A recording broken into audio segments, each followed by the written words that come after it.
I want to start with a disproportion, because it's the thing I can't get past. 1946.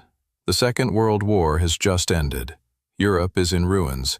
The American military budget has just been cut more aggressively than at any point in modern history. Congress wanted peace, wanted recovery, wanted to spend money on anything except new expeditions. And at that exact moment, the U.S. government decides to launch the largest naval expedition in the history of Antarctica. 13 ships, 33 aircraft, 4,700 personnel, an aircraft carrier, submarines, icebreakers. Official objective: mapping, scientific research, a routine post-war expedition. I accepted that for years, right up until I found one fact it doesn't account for. The expedition was planned to last 6 to 8 months. It was called off after approximately 2. No official explanation, no press conference, no final report released to the public.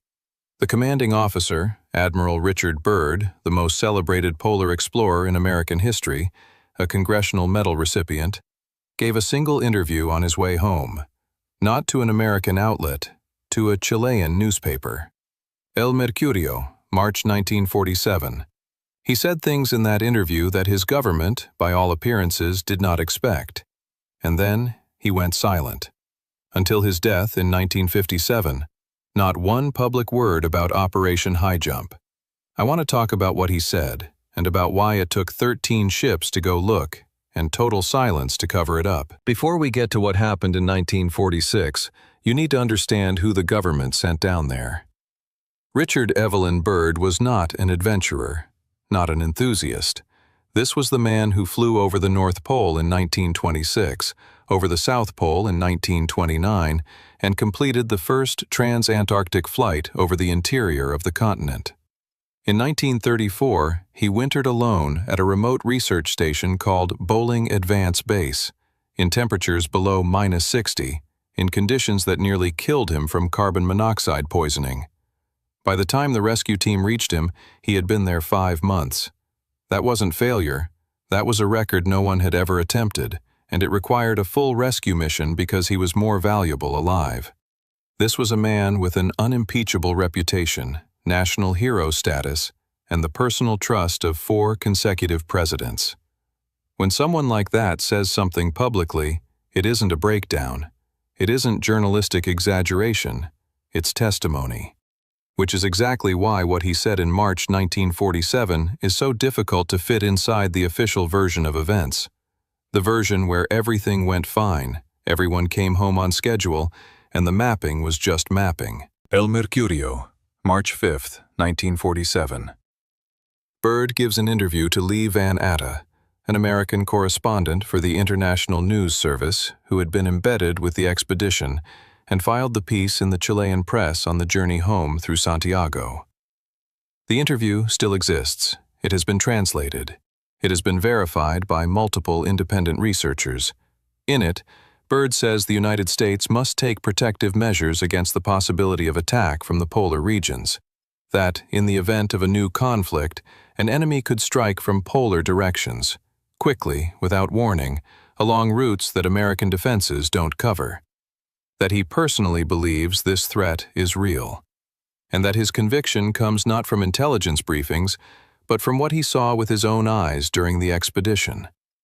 These are the words of a U.S. Navy admiral, not an anonymous sailor, not a memoir written 30 years after the fact. A live interview, weeks after the expedition was cut short. I'm not adding anything to those words. I'm only asking one question. What exactly did he see in those 2 months that convinced a man of his caution and his stature to say something like that out loud, publicly, in a foreign newspaper, without clearance from his command? But I want to go back to the numbers, because when you look at the expedition's composition carefully, the official story doesn't just strain, it collapses. Let's take the stated objective seriously.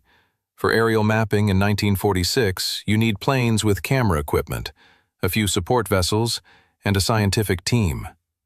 That's an expedition of 300 to 400 people at most. USS Philippine Sea, an aircraft carrier displacing around 27,000 tons, is not a mapping vessel. Submarines are not mapping vessels. Assault ships carrying marine infantry are not mapping vessels. The entire operation was run not by a scientific agency, not by the U.S. Geological Survey, not by the National Geographic Society, but by Naval Operating Forces Command. The same command that spent the previous 4 years planning Midway, Guadalcanal, and Iwo Jima. That command didn't do mapping. It planned operations against real opponents in real environments. So when that command assembles the largest polar expedition in history, what exactly was it preparing for? There are several documented incidents during Operation High Jump that official history mentions in passing, or doesn't mention at all. A Curtiss R-4D aircraft carrying 3 crew members, Frederick Williams, Maxwell Lopez, and Ward Wall, disappeared over Antarctica on December 30, 1946. Official cause, navigational error, weather conditions. The wreckage was found weeks later, well outside the aircraft's planned route.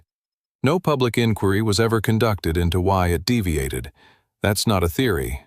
That's a documented fact, available in U.S. naval records. Beyond that, a number of expedition members described in private letters and personal diaries equipment failures in certain areas that they couldn't explain, failures that don't appear anywhere in official logs. I'm deliberately not naming sources here without verified primary documentation, because unverified testimony is exactly what erodes credibility for everything else. But here's what I can say with confidence. Something happened in those 2 months that made the command decide to leave. And that decision was final enough that a fleet equipped for 6 months turned around after 8 weeks. No explanation, no replacement expedition, just home. What happened after High Jump returned is, in my view, more significant than the expedition itself. The silence became structural. The full operational report was never released to the public. A portion of the aerial photography was declassified decades later, but with redactions that standard national security procedures don't explain. Ice is not a state secret. Coastlines are not a state secret. What exactly in those images required removal has never been officially addressed. Byrd himself returned to Antarctica one more time, Operation Deep Freeze, 1955 to 1956.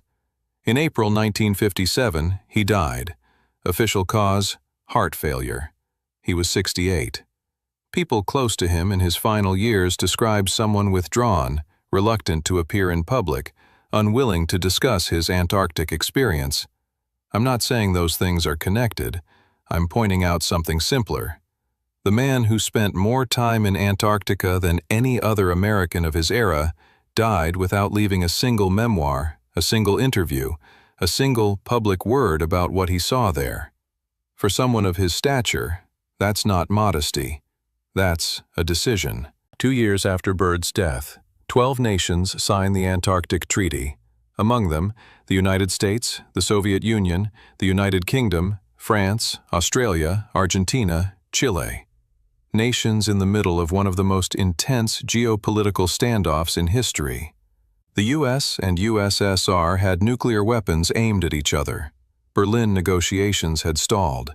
The space race was just getting started.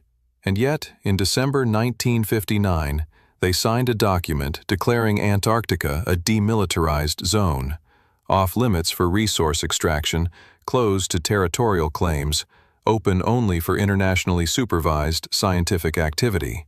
Now, the treaty was formally developed through the International Geophysical Year of 1957 to 1958. That's true, but here's what's worth noting. The IGY was announced in 1955, 2 years before Byrd's death, 1 year before his final Antarctic expedition. The timeline runs in a single line, from High Jump to Deep Freeze to the treaty, too cleanly to dismiss as coincidence. Since then, the treaty has expanded. Today, it has more than 50 signatories. Not one country has publicly violated it. Not one has withdrawn. In an era when nations can't agree on anything, this agreement has held for over 60 years without a single serious breach. What discovery produces that level of durable consensus? Here I want to get physical. Because we now have data that Byrd never had. The BedMap project, an international initiative using radar to map Antarctica's subglacial terrain, produced a detailed picture of what the continent looks like under the ice. What it revealed was both an answer and a new question. Mountains, valleys, lakes, entire river systems, a continent buried under kilometers of ice with a landscape that, in a significantly warmer climate, was fully capable of supporting life. Paleoclimatology confirms this. Antarctica was dramatically warmer in the geologically recent past. That's not a theory. That's scientific consensus. The debate is only about the dates. And here's where the data creates a question that the published literature tends to avoid. Not because it doesn't exist, but because there's no comfortable answer for it. In several coastal regions of Antarctica, the same regions that early expeditions described as sites of anomalous formations, radar returns show subsurface structures whose interpretation, in the published academic record, remains remarkably sparse. Not classified, just not discussed. Targeted expeditions to these areas aren't funded. Studies specifically aimed at these anomalies are almost non-existent. Maybe that's a question of priorities, but I'd like you to hold this. The areas that modern science doesn't talk about are the same areas that Byrd didn't talk about. I want to come back to the people. Because in a story like this, there's a temptation to disappear into treaties and data and archives, and lose sight of what makes it genuinely inexplicable. This isn't a story about institutions. It's a story about what happens to people who see something. Byrd wasn't alone in this. Across the early Antarctic expeditions, not just high jump, but the ones that preceded it, there's a documented and disproportionately high rate of what the physicians of the era called polar madness, a broad diagnosis that covered everything from depression to acute hallucinatory episodes. A number of these men described in private letters, not official reports, but letters home to family, things they had witnessed and couldn't account for. Most of those letters were never published. The few that were appeared in journals that no longer exist. I'm not saying they all saw the same thing. I'm saying this: when enough people, independently, across different decades, come back from the same place and can't or won't describe what they encountered there, that stops being coincidence. It becomes a pattern, and a pattern is data. I want to end not where we started, but where all of this leads. The disproportion that opened this video isn't just a strange number in a military archive. It's the shape of an answer to a question no one has officially asked. You don't send 4,700 people to map ice. You don't call off 13 ships early because of bad weather. Admirals with congressional medals don't go permanently silent out of modesty.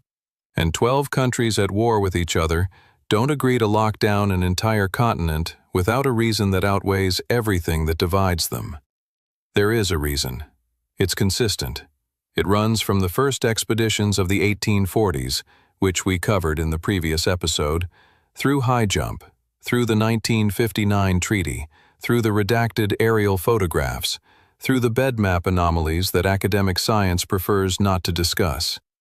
These aren't isolated data points. They're one structure stretched across time.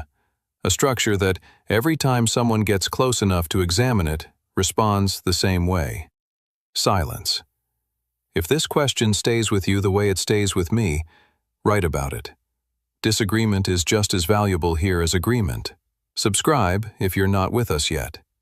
The next episode, I'll say only this, isn't about what's hidden under the ice.